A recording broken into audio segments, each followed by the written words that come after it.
What is going on, everybody? Welcome to our Tuesday show. We got Sheets and I. We're going to go over a few things. We thought it'd be fun to talk about. Just do like a baseball course. Talk a little bit about, especially GPP baseball. What the kind of things we look for.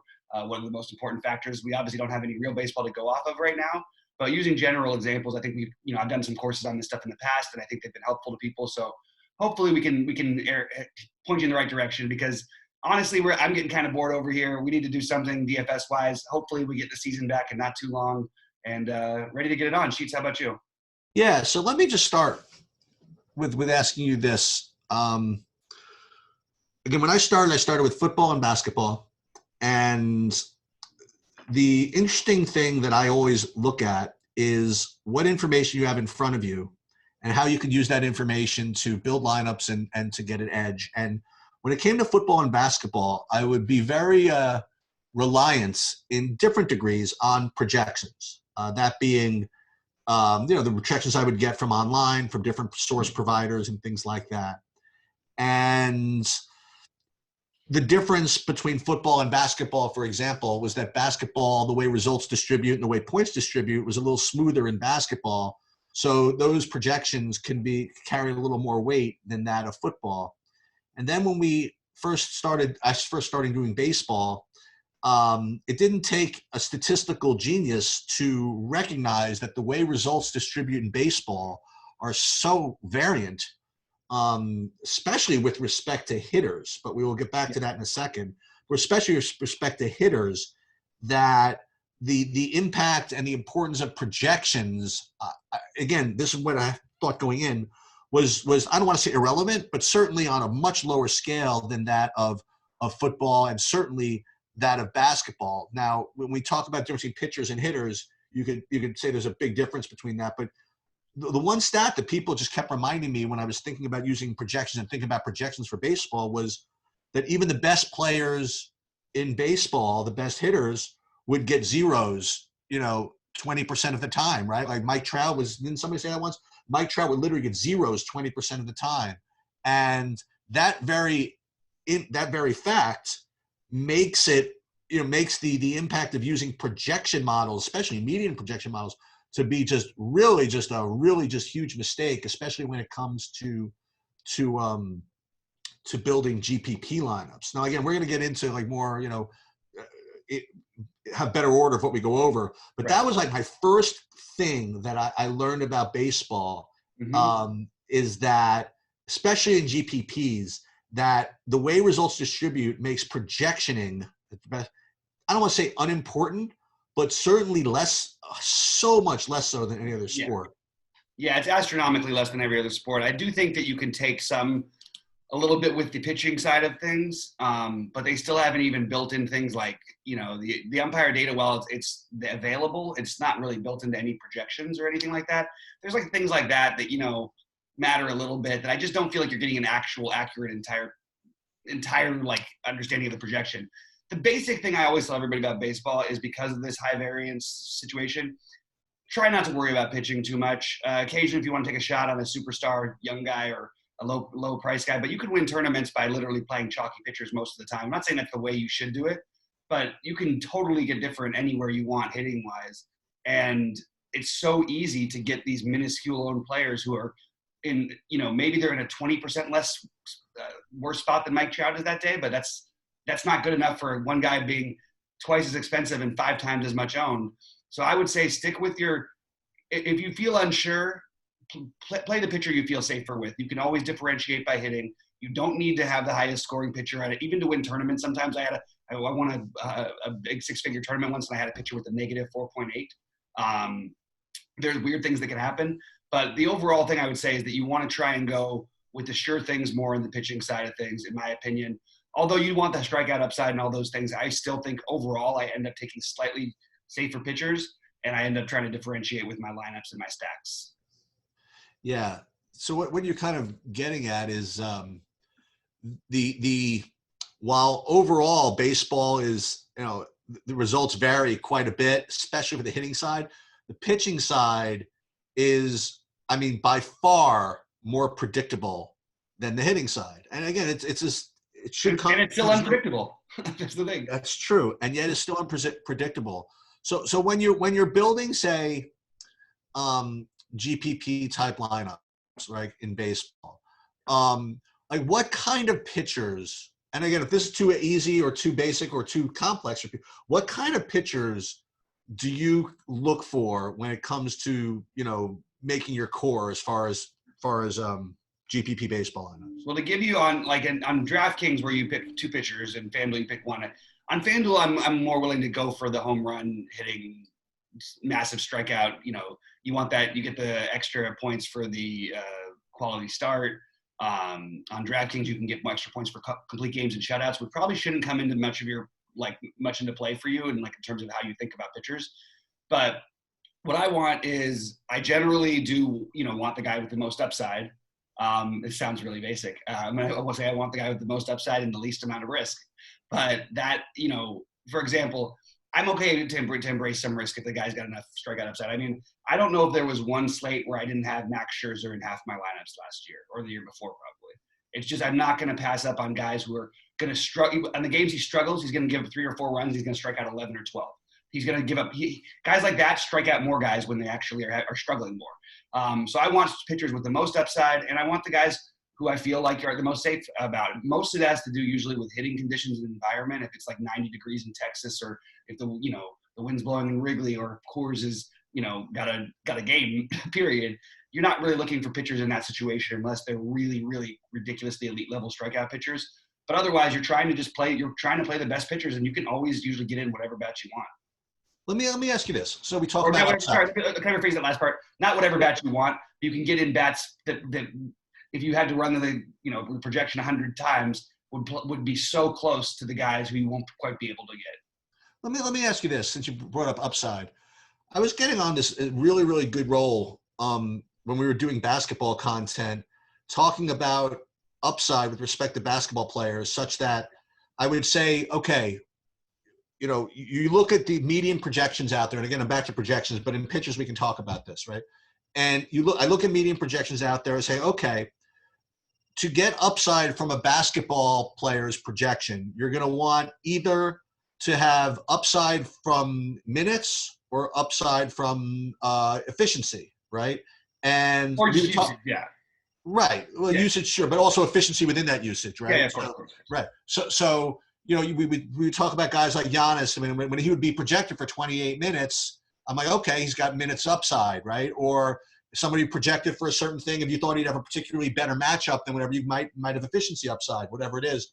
So like in pitching in baseball, do you look for guys with more, innings upside, if that's the way I can describe it, or for example, or strikeout upside, with the idea that, obviously more innings are going to obviously generate more strikeouts also, right? But what kind of guys, when you talk about upside, I mean, what do you talk about that a little bit more? So the upside is you're looking for the high strikeout guys, but so is everyone else. You're always going to get the people with the best K rates and the best K spots to get owned. So sometimes that's the day when you want to maybe fade a little bit of the chalky pitcher and play a guy who's actually got a better matchup. Maybe you got a guy going up against the Reds who strike out a lot but also have a lot of power, but you got another guy like Kyle Hendricks who doesn't strike out hardly anybody, but is probably going to go 7 strong when he's pitching in Miami, like almost every time. So that might be a time where you look to pivot. It really does depend on the slate, but mostly I'm looking for the strikeout upside versus the inning upside. I'm willing. Nobody cares about the innings if the pitchers pitch. I mean, they like less than you'd be shocked at how little they ever factored in. I mean, they'll pitch pitchers who are on like 90 pitch limits or 80 pitch limits. People are playing strikeouts, and the reason is because you get so much more points for that. But if you can squeeze out one of these cheap guys, like a guy like Mike Leake, who's a good real life pitcher.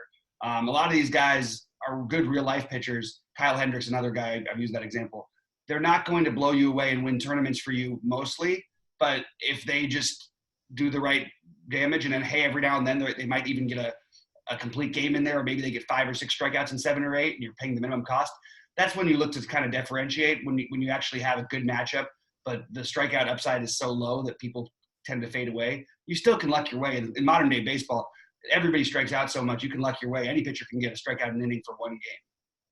Well, hey, let's talk about differentiation with pitchers for just a minute. And I want to ask you about, and again, we didn't talk about any of this beforehand. I want to ask you about matchups because we talk sometimes in football and basketball about certain guys being matchup proof and some other guys that we talk about that are going to be, I use DeAndre Hopkins as an example. Sometimes, last year he'd be just, even though he was awesome, he'd be really low owned against the Jaguars just because the Jaguars had such a great defense.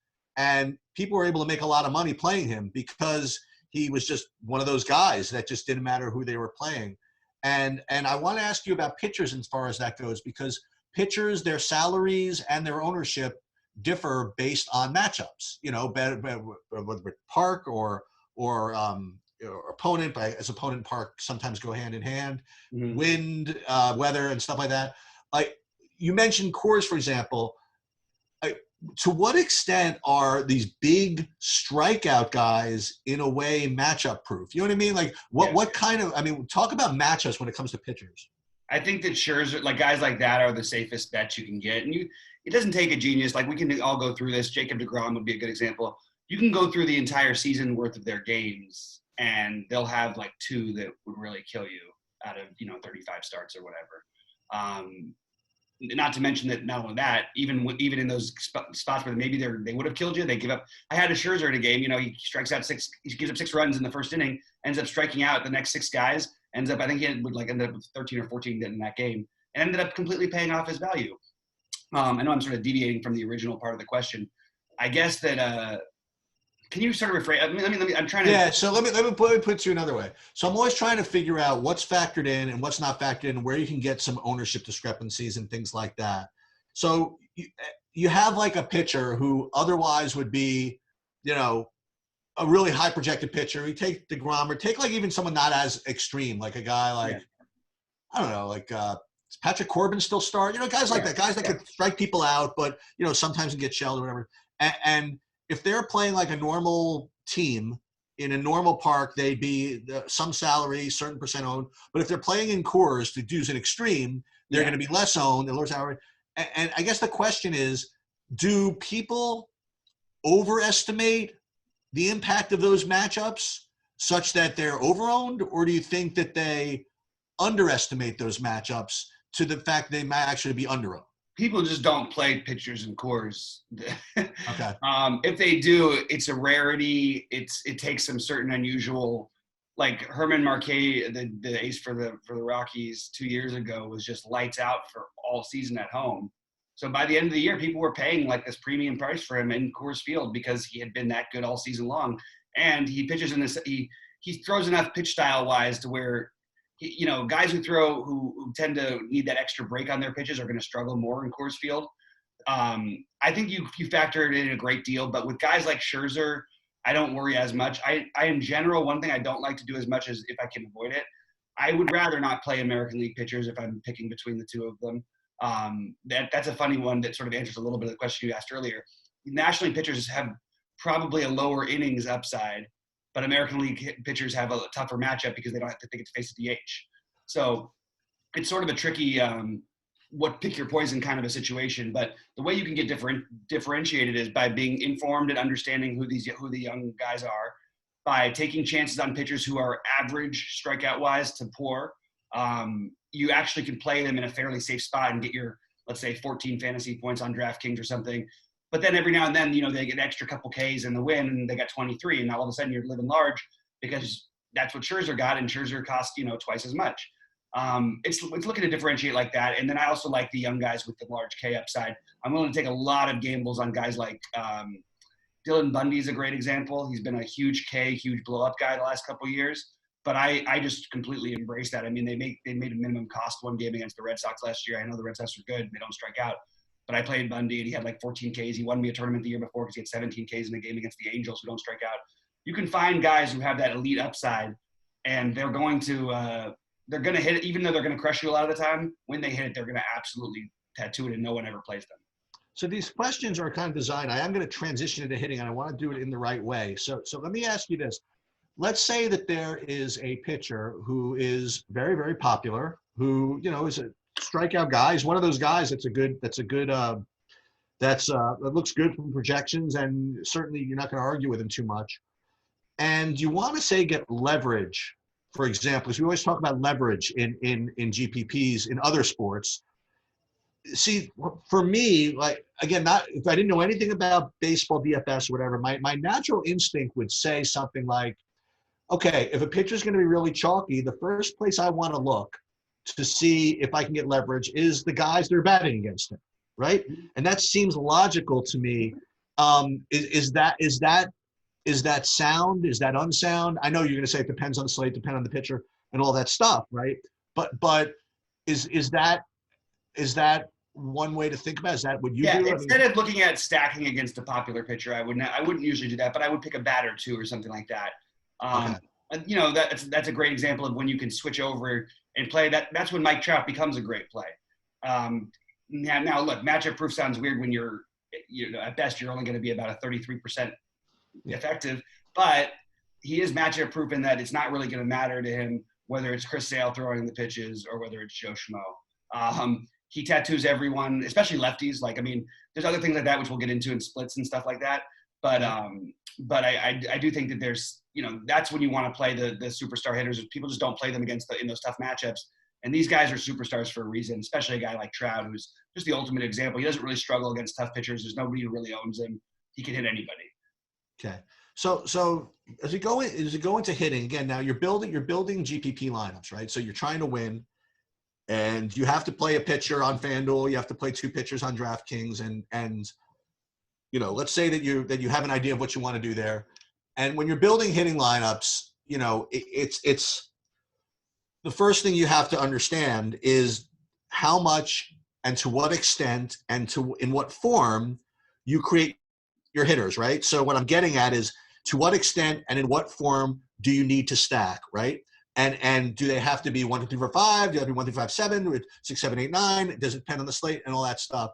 And see, for me, and I've seen some people who are kind of smart people who, said, really don't need to stack as much as you think. But for me, again, when people say stuff like that, I think it's sometimes to make themselves sound different than other content providers. I just think the way correlation works in baseball, to not stack is just giving up just way too much. Right. With respect to upside and with respect to winning, So before we get into like what kind of stacks like you want to make, I mean, just tell me your thoughts in general for that whole concept. So I generally tend to mini stack is what my strategy is, and on DraftKings. On FanDuel, I do the same. I pretty much take my 4 guys because the correlation, you can tell me everything. I can look at, I'll tell you them. I mean, look, from a math perspective, it's very basic. The benefits you get from scoring runs and RBIs being almost double what they are on DraftKings for FanDuel. You can't tell me the correlation doesn't make sense, especially because that's how you're going to, I mean, you can only stack 4 guys for one team for one thing. So that's already different. You're not stacking 5 like you are on DraftKings, or 6 like you are on Fantasy Draft. But getting 3, I think you're fine playing just 3 from one side, but I actually think most of the time it's right mathematically to play the 4 because the correlation is much more important over there than it is on DraftKings. On DraftKings, I don't think it's that important to have to stack more than 3. Or even at all, because the correlation really doesn't help you. Runs and RBIs are not going to get you anywhere in that game. You're talking about hoping a pitcher blows up. Maybe they even bring in a position player if they get down by 12 runs. Like, those are the kind of things that you use. Those are the reasons why it makes sense. But in that case, you're going to have a hard time not stacking 5 guys. So I like to do these other stacks where I like to do my little 3-2-2, try and find little things that correlate. You can go in a row, and on FanDuel that makes more sense. I don't think it matters that much. I tend to have a gap between my hitters, partially because as an old baseball fan, and it still happens, you end up having 2 good hitters in spots. Somebody hits a double, and you get your highest hitter gets an intentional walk going out next. You know what I mean? It's interesting, yeah. So you don't want. I like, if I can, to have a 1 gapper between my hitters. So I'll often do like a 1-3-5-7 stack on FanDuel or something like that, or maybe 1-3-5-6. I generally like to have the leadoff hitter. I don't think it's a must. And I also try to pick on when you're trying to pick on teams. The times where I'm more likely to fully stack, where I will do that 5-man stack sometimes, is if the Marlins, who have a terrible bullpen, or somebody take a team with a terrible bullpen in a bad ballpark with a starting pitcher who's got a questionable thing. Bullpen games tend to be worse for hitters, but if they're extraordinarily bad bullpens, you might be seeing guys who belong in the minor leagues come in, which means these guys should get a home run or two off of them later in the game. And that's sort of how I think about stacking a little bit, if that helps. The other thing I always think about whenever you talk about DFS, and anybody talks about DFS, is how it impacts ownership, because that's really the most important thing, unless you're going to make just terrible lineups, right? Like, the most important thing is to make good lineups that can actually win, and just what you just said about DraftKings, I think, is contrary to what a lot of people believe about playing DFS, regardless of what site you're on. I feel what I just heard from you, honestly, is something that I haven't heard yet, is that DraftKings specifically is not as important to stack as it is on FanDuel. Maybe I've heard a little bit, but not to not with that way of explaining it, with respect to the scoring system and things like that. And I know what happens. I know the way people are with all the all the optimizers out there, between the fantasy crunchers and all the stuff. It becomes really, really easy to get lazy. Let's put it that way. It becomes really easy to just put on control and say, I want to stack this, I want to stack that, and they'll spit out these lineups. And people, even good players, will put in 150 lineups, of which just almost all of them are going to have full stacks on them. And if you can, and even if you're wrong, Bobby, even if it's a little better to stack 5 and not do it the way you're doing, the instant ownership difference you're going to get with your approach, I think more than makes up for whatever marginal disadvantage you might have in playing it that way, if that is even the case, Yeah. So I do feel as though that's a really, really big deal, and I'm going to definitely change the way I approach DraftKings this year.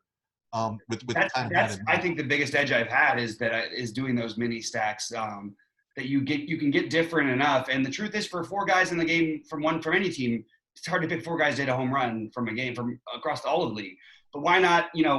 I saw Cheese. So, okay, I won't say there's a lot of people better at certain things than me, unless I really believe it, when I'm very competitive when it comes to this stuff.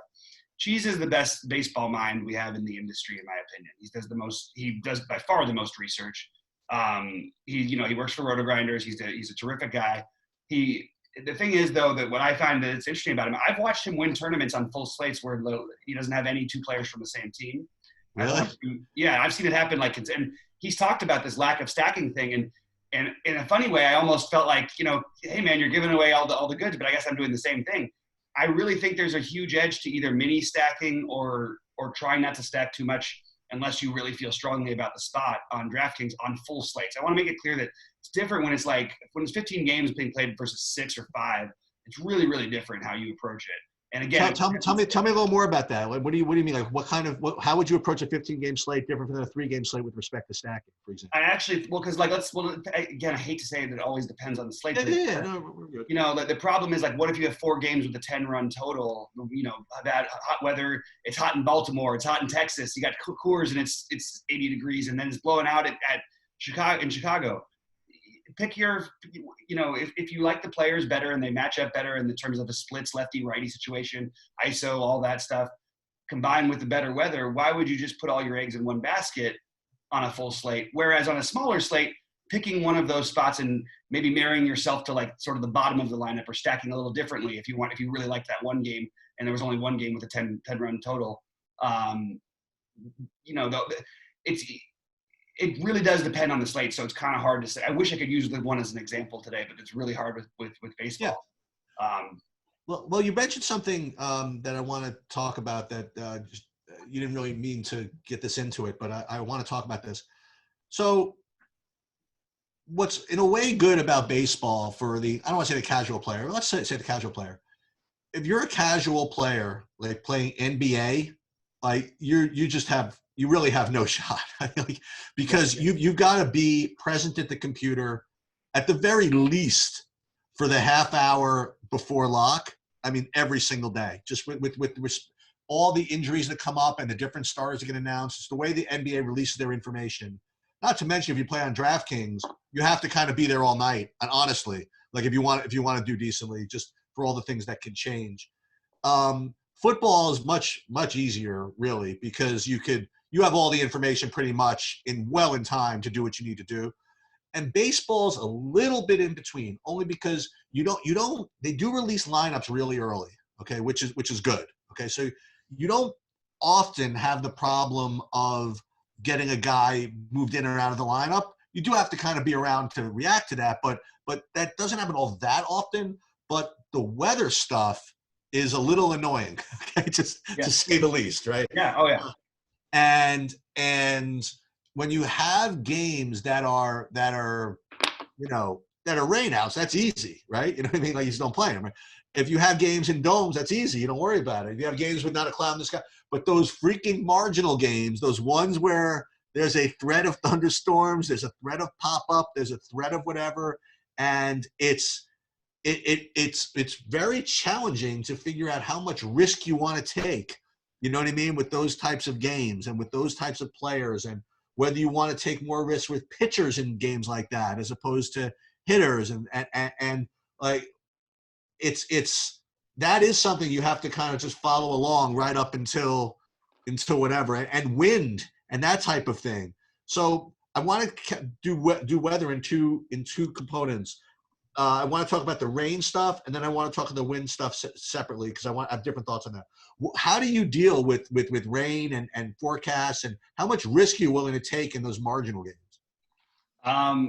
It really, if it's a small slate, I might take a risk on a game.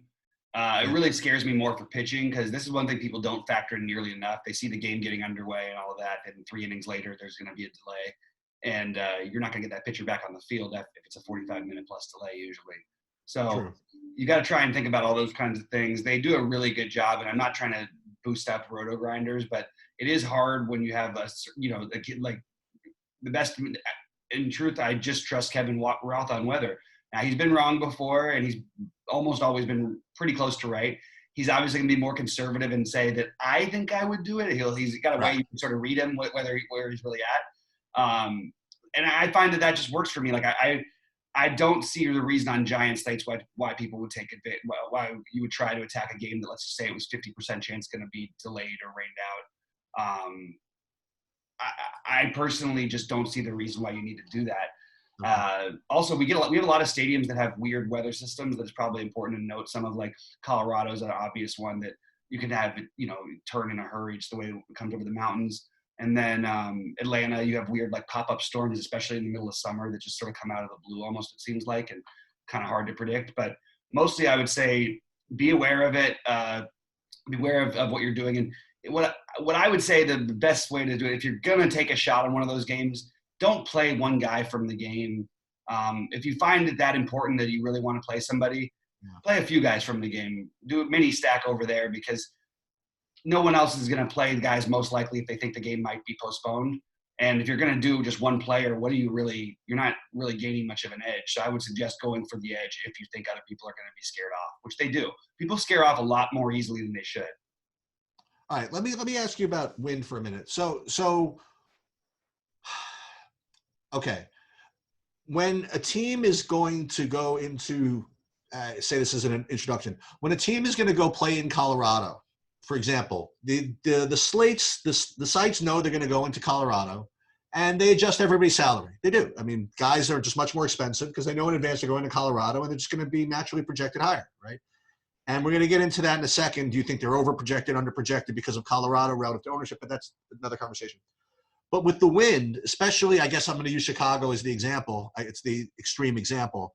Is the salary makers, I think, are very rare. I mean, except on very rare occasions. Right?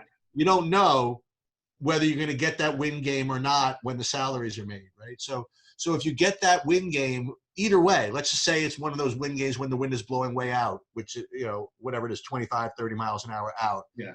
And, naturally everybody is going, they rate to do better, a lot better. So I guess my question is do you think that the ownership in games like that exceed how much the actual impact is? Do you think that ownership underestimates the impact that has? Or, obviously # slate dependent, or what do you feel about that? I think on an average, it probably leads to too high increased ownership. Okay. But I think if you're looking at mini stacking or stacking a game, which what happens with these games in Chicago is like you'll be talking about potentially mini stacking or stacking a team in an 11-run total when like no one else has an 8-run total certain days. Like it just happens sometimes, and it's really hard to avoid the game that's that much better. I mean, well, that may not sound like a whole huge difference, 3 runs. That's almost a 30% increase over the other all the other games. So it really does depend on what goes your way. What I think it works also on the flip side too. When the wind's blowing in Chicago, you'll never see spreads drop like this in baseball. Like you can watch a spread for the same pitchers that go from 6 to 11, and it's just the wind changing. That's how crazy it is. So I think it matters a great deal on both sides. But I do think that it's something that I obviously always want to play the players in those games. But at the same time, if you're going to play a 30 or 40% owned one, I would just recommend if you're going to try and play those chalky type situations, either that or Coors, that you just play the lower parts of the lineup and the guys who have the highest ISO versus the pitch handedness at the bottom of the order who aren't going to get as much ownership. A great example over the last few years has been when he's played a guy like Ian Happ for the Cubs. He'll bat 8th sometimes. I know Siege won a big tournament with him, I think, last year. I think Grant might have as well, because he had like a 3 home run game and a 2 home run game. He's a guy with power, but he's hitting 8th in the lineup, and it's hard to want to take that guy. Also, he's expensive all the time too, because he shows up pretty well. But people will tend to shy away more from the bottom of the lineup. So I like doing what we call wraparound stacks if I'm going to play those types of situations, or I like to stack the bottom of the order just as much as possible, because you're not going to differentiate yourself enough to win a tournament by playing the 1 through 4 of the Cubs in that situation. So we'll talk about stats in a second. I'm going to restate my question differently. I said to hold off on the Coors thing for a second. So when players go into Coors, their prices, their hitters, forget the pitchers for a second. The hitters go from, like a 3K guy in one park could be 5,400, right? In Colorado. And because they have a much better chance of scoring fantasy points in Colorado. And again, I would love to do an analysis at some point of whether the ownership on those players either underestimates or overestimates that impact. Because look, I mean, everybody knows this, everybody knows that you're going to do better in Colorado. And I just wonder if the salaries are too high, or are they too low, or does the public overestimate or underestimate? You've been doing it a lot longer than I have. But what's your overall, again, slate dependent, et cetera, but what is your overall view of how the public responds to teams going into, say, Colorado or any park, big shift, for example? I guess the question would be really then, what do we consider overreacting? You know what I mean? Over ownership. It's an interesting question. I would say that you're better off as a tournament player. If you're playing cash games, you're going to play those guys. You know what I mean? It's just, It makes sense not to. But as a tournament player, it doesn't really make a lot of sense to ever load out that much on. I do something that nobody else ever. This is the dumbest thing, and one of those things, my pet peeves with other people in the industry. To me, it just sounds like something to sound cool. They always do the play or fade situation, and I'm just going, oh, you have to play or fade Coors. You can't just play one. I'm like, why can't you just play 1 or 2 guys? Like, I don't understand where this insane logic comes from that makes absolutely zero sense. But I'll do stuff like that a lot. So I'll try and pick a spot, maybe with the guy who's going to be a little bit lower owned in their lineup with power. It was nice when I used to get Trevor Story batting 7th, and you play a little one-off as a number 7 hitter. Nobody was really doing that. You know what I mean? And he'd have those multi-home run and a stolen base game or something like that. I would always lean with trying to avoid the most chalky spots like that as much as possible. Having said that, I still usually will have some exposure in those situations. Before I go into stats, I want to talk about construction again for just a minute. Yeah. Because we talk about this in basketball a lot. There's certain guys that I'll play in basketball that as one-offs that I wouldn't play as part of a team stack, like, for example. And I like to say that, okay, this guy's not going to win me a tournament, but he's not going to win me my slate, but he's going to at least hold the rest of my lineup together. Sure. And when it comes to baseball, I mean, I've asked you this a couple of times, and maybe just reiterate it for the people that don't really know too much about it, is when you don't have like kind of a perfect thing and you want to find your one-offs, it would seem logical, at least to me, that the one-off guys would be more the event-driven guys, like more the home run type guys, but Yeah. where the stack guys Yep. can get away with like double singles. Is that true? Is that Yes, but in general, I'm playing hitters for power and speed. Like, I mean, that's the reality. Let's not beat around the bush. DJ LeMahieu had a great year this last year and is a guy I wish I would have rostered more. It's hard after watching someone play for years at Coors Field who consistently hits 320, has been legitimately one of the better hitters in baseball over the last 5 years, and doesn't put up fantasy points because he doesn't hit home runs. He does steal the occasional base. He hit some last year, though. This last year he did. But he had so many 3 and 4 hit games that just is too many things. That's too much to ask for me. I'd rather a guy who's going to hit me one with one swing, or somebody who's going to at least have multiple opportunities to drive in runs. Let's just say Andrew Kashner's pitching against, I don't know, the Rangers. I guess he pitches for the Rangers. Anyway, whatever. Let's just say a guy like that pitching in Texas in a hot day and with a weak bullpen behind him. I'd want to try and attack that guy any way I could. I don't know how to. I guess I'm sort of deviating again a little bit because it's hard to do without being able to actually put the lineup together. But one thing about the lineup construction is that I think you always want just the power. I think you want ISO. That should be the number one thing you care about. ISO versus handedness is also very important. Forget batting average. That's meaningless for the most part. It's meaningless. It's more meaningful at how a team hits when you're selecting pitchers than it does the team selecting hitters. You don't want to try and have too many singles hitters in your lineup. You like the leadoff guy, but usually most leadoff guys these days have a little bit of pop. They can usually steal a base, and they might have multiple chances to get you there more often than most guys. But I don't usually like paying a lot for them. So if I'm paying a lot for any one-offs or anybody, it's situations I like. There's guys who I play a lot more, like that people maybe don't catch on to. Like everybody would have thought for a long time, certain players, will have like Cody Bellinger. They'll say, oh, Max Muncy. Forever, what was happening with these guys is they were the most expensive players. They were crushing the ball. And then every time a lefty would pitch, no one would play them. Their ownership would literally – I remember playing Bellinger at less than 1%. Right. Bellinger has shown more power against lefties than he has against righties. Now he strikes out a lot more. His batting average is lower. I don't care about any of those things. Maybe his stolen base equity goes down a tiny bit because it's a lefty on the mound. Overall, I will take the guy who's actually technically in a better spot for me, even though he's going to fail me more often than not. When he gets there for me, he's going to be crushing, and you're going to get him at 1% versus 25%. So I want to transition this. I want to transition the stats more this way. Okay. For those of you that ever been involved in sports trivia in any way, did sports trivia contests, we're big on sports trivia, always knew all the stuff.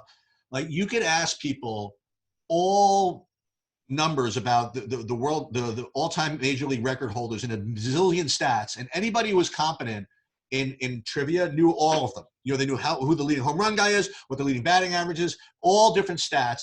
If you ask the same person, for example, like what's the most amount of rushing yards lifetime by a football player, some people might come up with Emmitt Smith, if that's even still the case, but no one will give you the exact number. You know what I mean? Like, and same with every other sport. No one can tell you how many, points Kareem Abdul-Jabbar had. You know what I mean? Because baseball has just always been that sport that people were obsessed with statistics and numbers. So when you look at DFS and you say, well, why there's so many freaking statistics with baseball?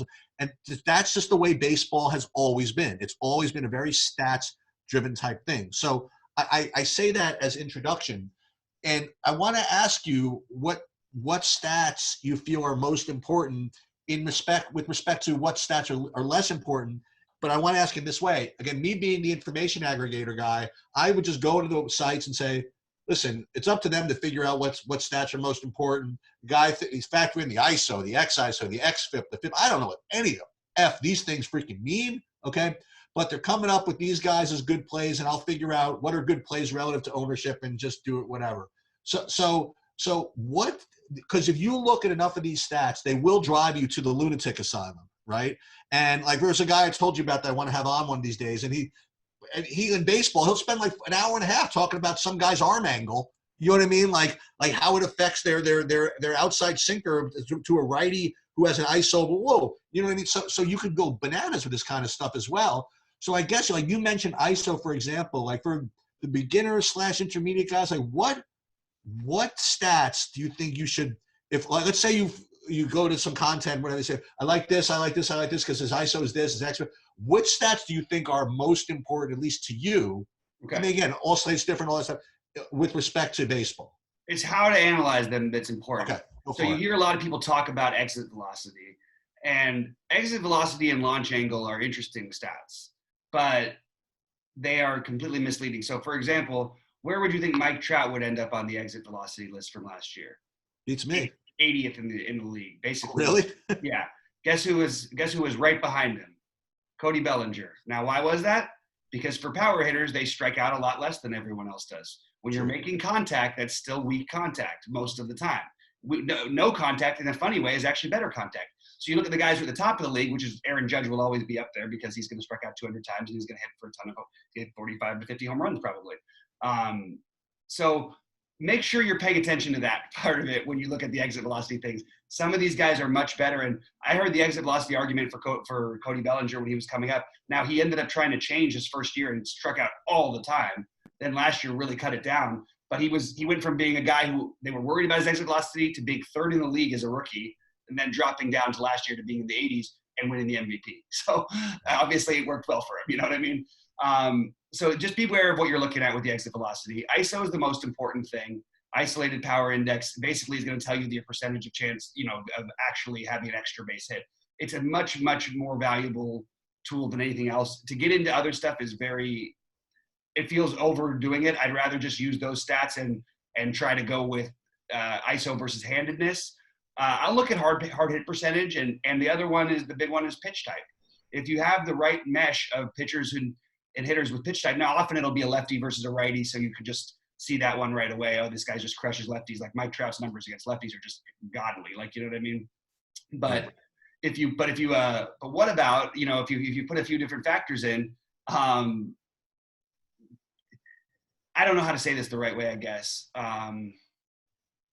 Yeah, I think I'm a little stuck on how to put exactly what I'm trying to do. What about pitching? Like what are these, all the stats that throw out there, the xFIP and K rate and stuff like that? What do you think is the most important thing to look at when people hurl at you all these different stats? I mean, say, I like this guy because he has a good this. I like this guy because he has a good that.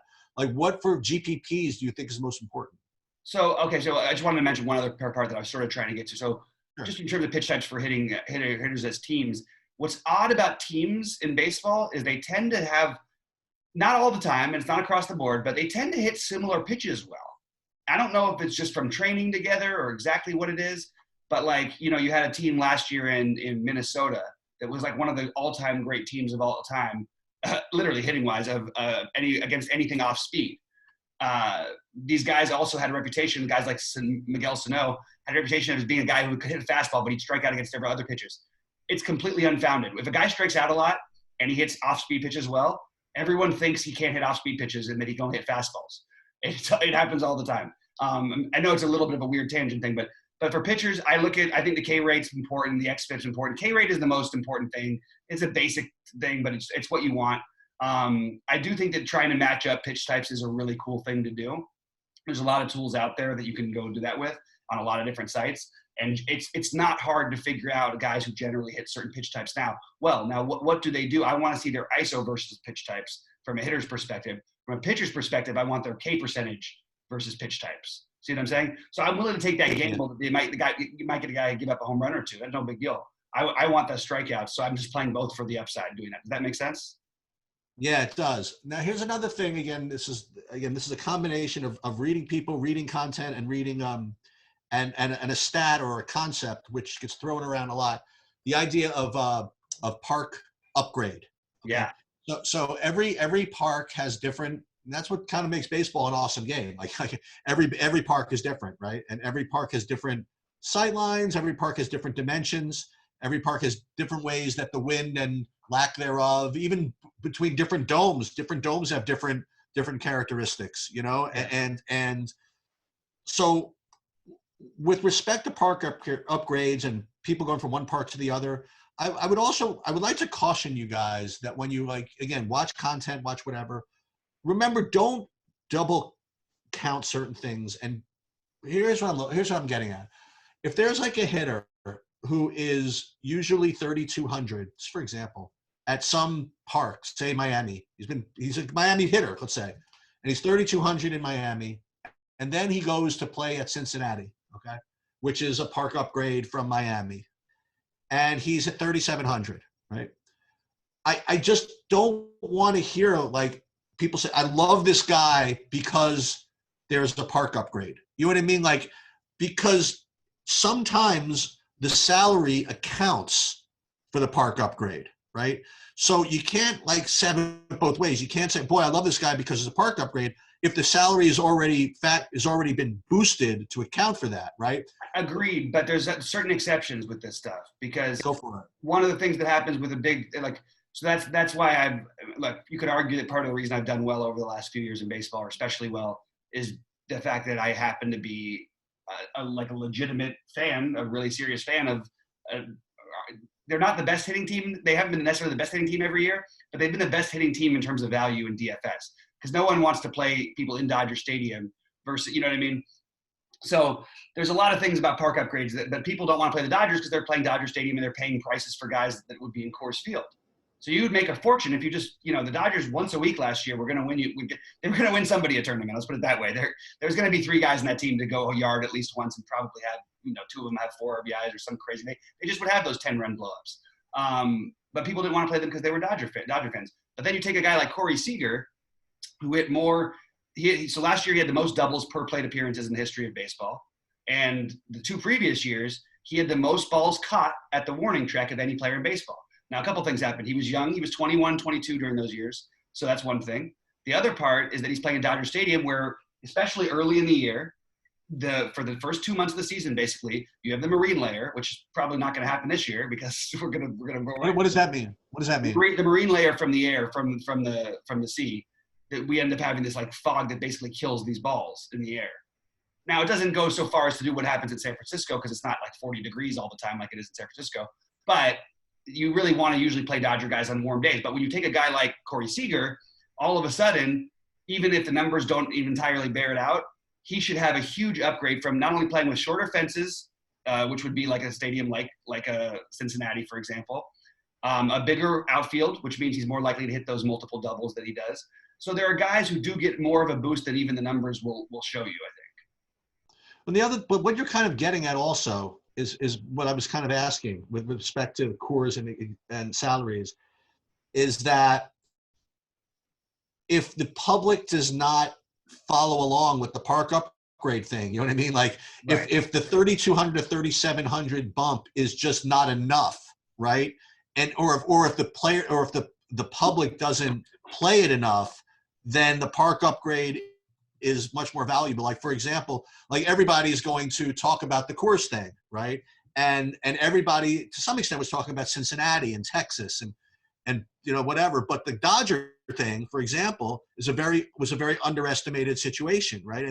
And if you can get a kind of like a moderate park upgrade, which is less appreciated in some sense by the public, then you're kind of onto something. And the funny, you talk about the Dodgers, and we also talk about sometimes like knowing your person, knowing who recommends stuff. It took me like not that long to realize that, look, when Bobby talks about like for Russell Westbrook, I always just kind of like, a lot of people, you say that like every Minnesota game against the Timberwolves, you have to like add 15%, make them 15% more owned than normal. I always have to cut like 7% of my Russell Westbrook projection from whenever you like it, just a little bit, just the way I read it, a little bit of Westbrook price, whatever. He's made us some money, man. No. I'm not saying I'm right or wrong. No, I know. I'm just kidding. And then when it came with the Dodgers too, like the first couple of times, he's like, well, I kind of like the Dodgers. Freaking LA guy, freaking taking the Dodgers every goddamn BS, right?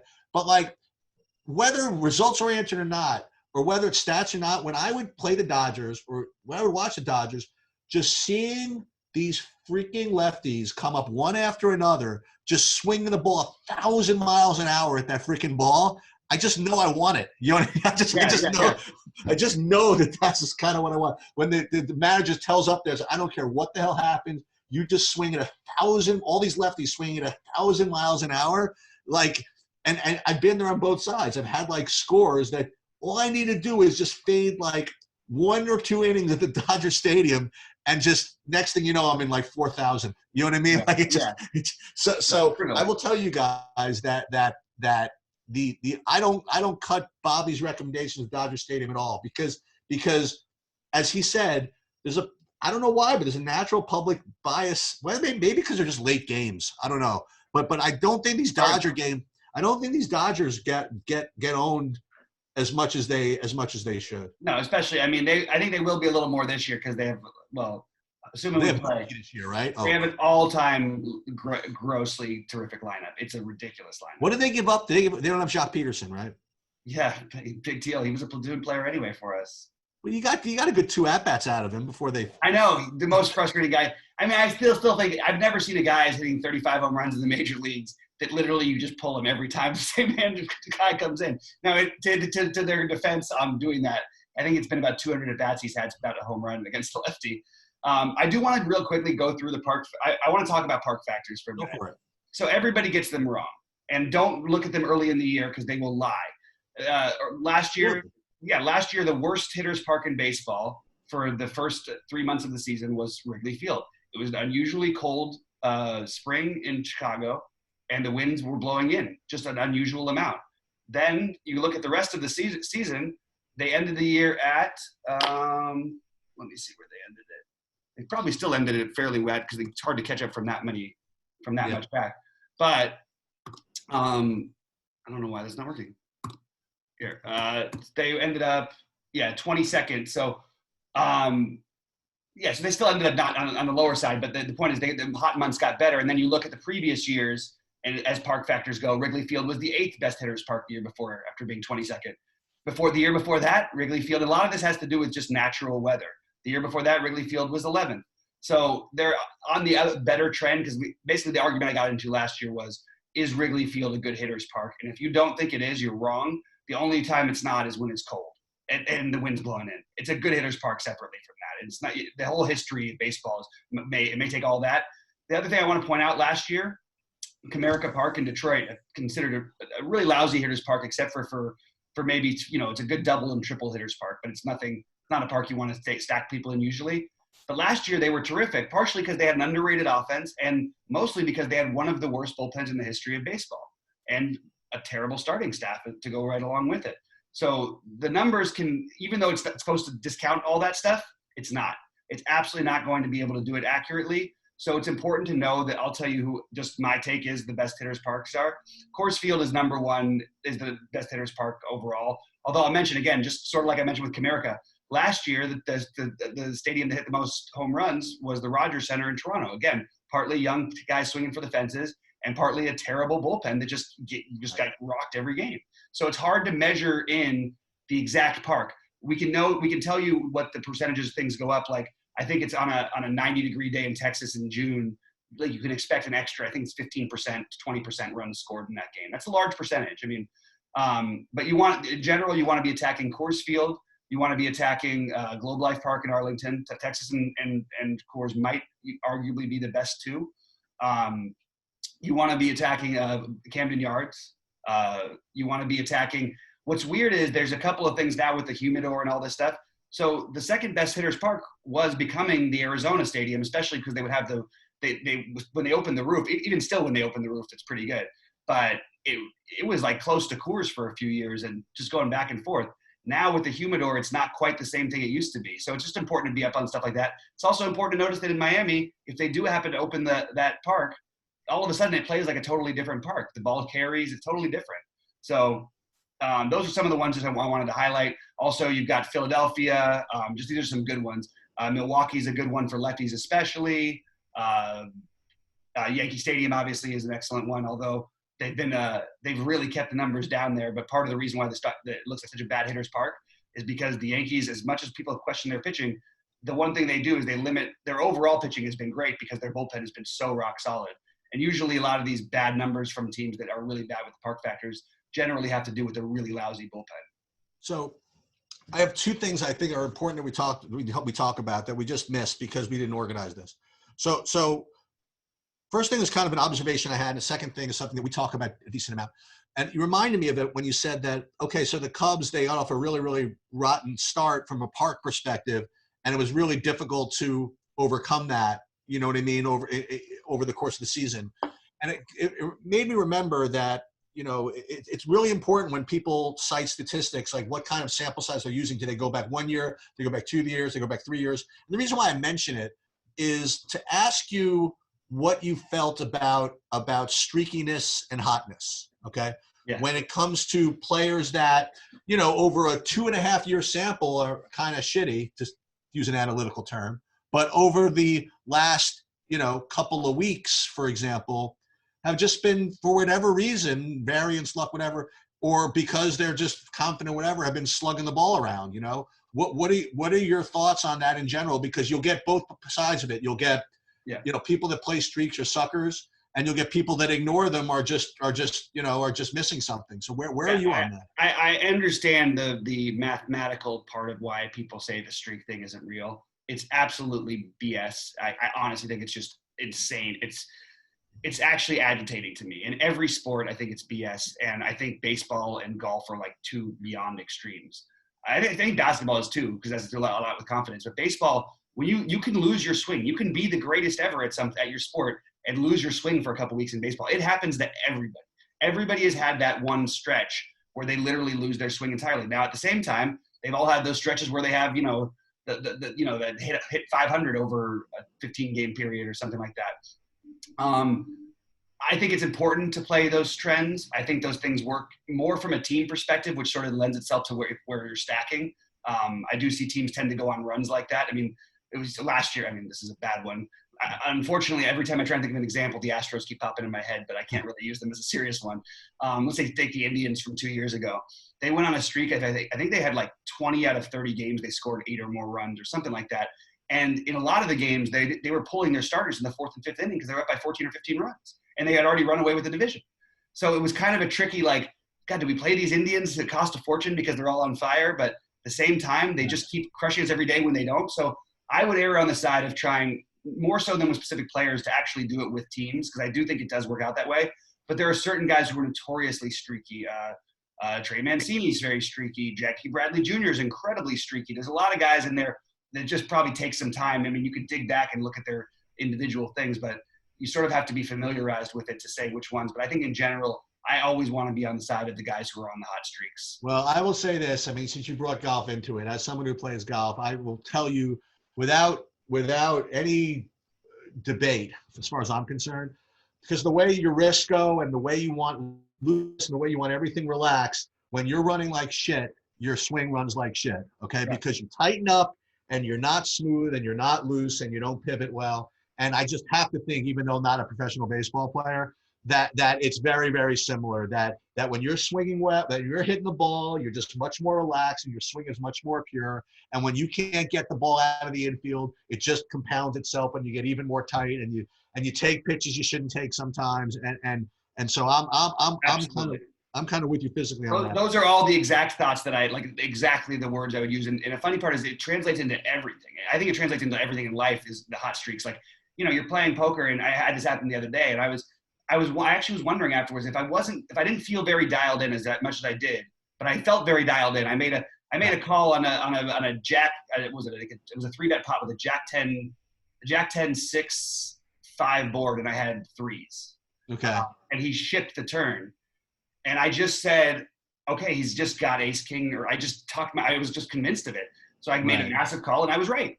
And that call I don't think I could make if I didn't feel that extremely dialed in. But again, what I would say specifically also with baseball, and for those of you, the stat guys that are like, well, it just really make a difference. Again, I bet you that, like, if you really wanted to get technical and look at them, actually the muscle, the way they work when you're naturally stressed, I think you might be convinced a little bit better. The last thing I want to throw in, because, you know, I've asked your opinion on all this stuff, and there's one thing that I did, okay, last year, was my first real full year of playing. It was 2 full years, whatever. That was really successful for me. And I brought this up to you with respect to leverage earlier when you said, you know, if there's a really high, you know, big ace starting pitcher, wouldn't it be a good idea to leverage against him like that? Maybe that's the greatest idea in the world.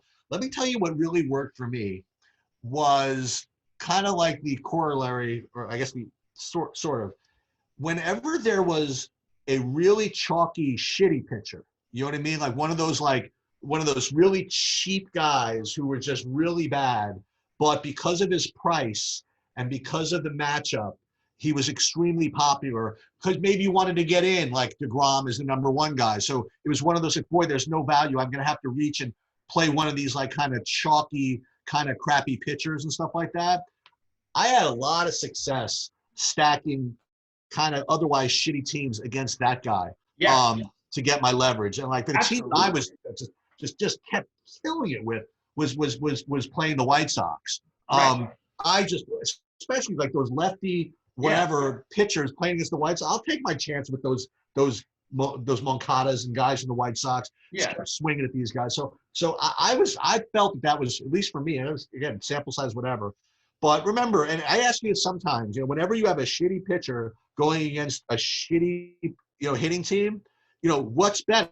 You get the pitchers better value because they're playing against a bad hitting team, or is the hitting team a good value because they're going against a shitty pitcher? And the answer is, well, which is the chalky one? Which is the chalky one? You know what I mean? Like, Exactly. which is the chalky one? If there are people up pumping up the White Sox, they're going against a crappy pitcher. Take the crappy pitcher.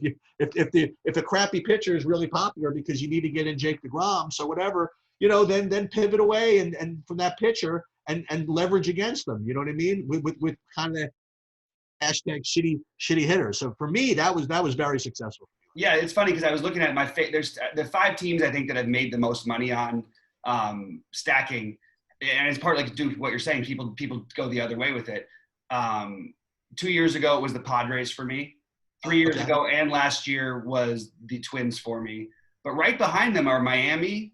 I mean, that's what you do. You find these guys in these spots when just no one's playing them. First of all, they always cost free, so you can play like a Kershaw and a Scherzer together if you want to. Get that 70 points from your pitchers, and you know what? You don't even need to hit your guys to go all that crazy. You just need them to have a good game. But also what's great about some of those teams is what I want to recommend for people when they do stack too, if you're going to mini stack especially, look to have some stolen base upside in there. Because getting not just one stolen base alone, but like people don't look at that quite enough. And at times, if I'm really trying to get, creative and I like a popular thing, you want to, let's say, one thing we don't talk about, no one talks about, hitting environments are the same for both teams. And people almost never game stack in baseball. And I cannot figure out why. That's the other thing that I found it to be a huge successful thing. You're playing the park factors, but more importantly, what you're doing is, so there was a series, 2 series last year and 2 series the year before, where the games between Philadelphia and Miami just got completely out of hand in every game. Miami had all their bottom of the barrel pitchers. Philly had lost all their starter pitchers. So everybody was just sort of playing, they were playing like men down, and all of a sudden it just led to this just slugfest, not to mention they were playing in 90-degree weathers in Philadelphia, which is a great park, especially in those conditions. And people weren't fully game stacking. They would take a piece here, a piece there, and I'm going, well, no, let's go all for it. And that's another great way you can win, is really trying to oversell yourself on the park. And sometimes with cores, I notice that teams will stack one side way more than they stack the other. I tend to stack the visitors, just hypothetically, they're getting more of a boost technically. But in general, you'll see a lot of times people will stack the Rockies or the other side, but they won't come back. They run it back the other way nearly as much as they should. And I think you want to try and get more game stacky if you can, because those game environments it's not just the weather that leads to them. It's the lack of pitching depth.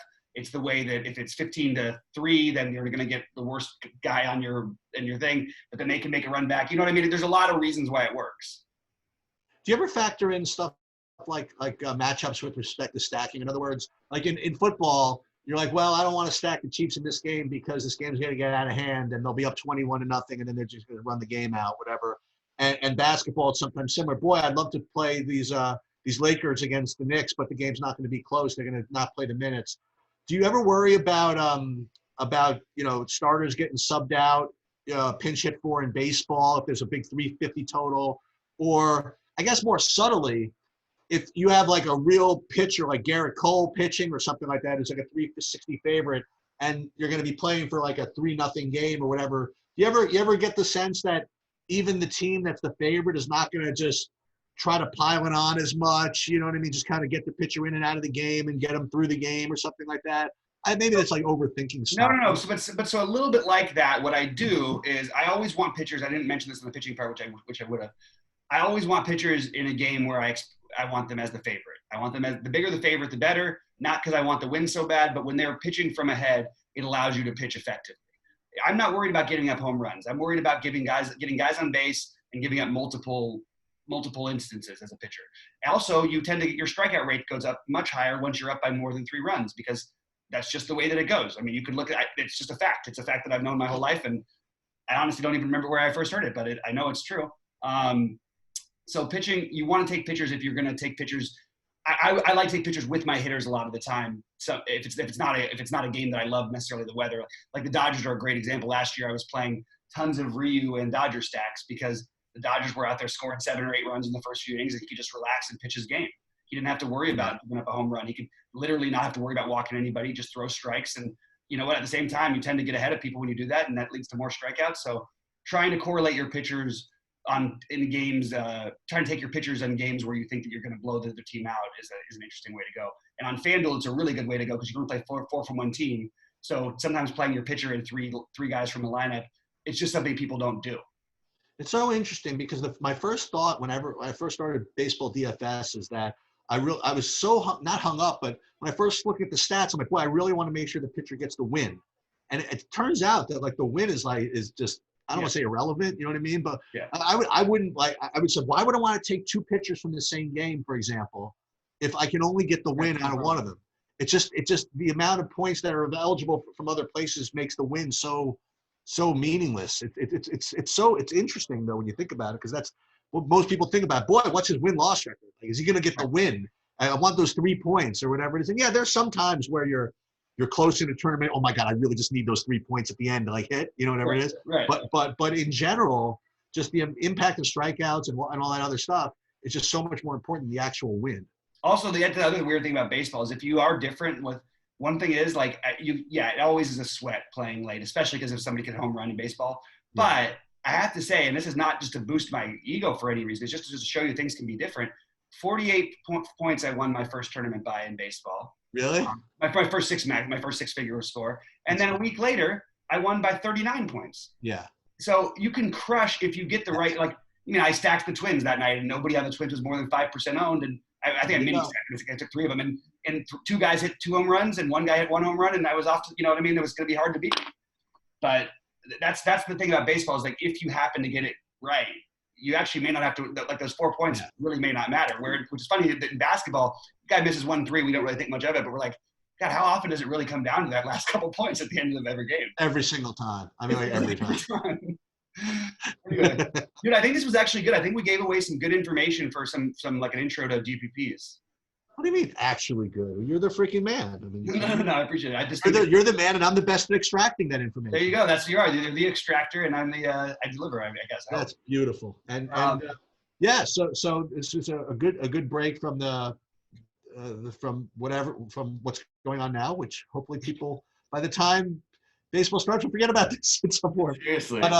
But listen, whenever you guys are watching this, you know, look, we're gonna. Feel free to ask questions. Feel free to whatever, and hopefully, when the season starts, we'll have this as a reference point to proceed. Yeah, and hopefully, in the meantime, it'll give you guys something to get going on. Again, like Sheets said, please ask any questions. We really appreciate it, and hopefully, this will give you a good start. And for Sheets, you have something else to say before we get out of here? Nope, I'm good. All right. So for Sheets, I'm BobbyFi saying, stay safe out there, guys, and really appreciate you tuning in. Give us the like and subscribe.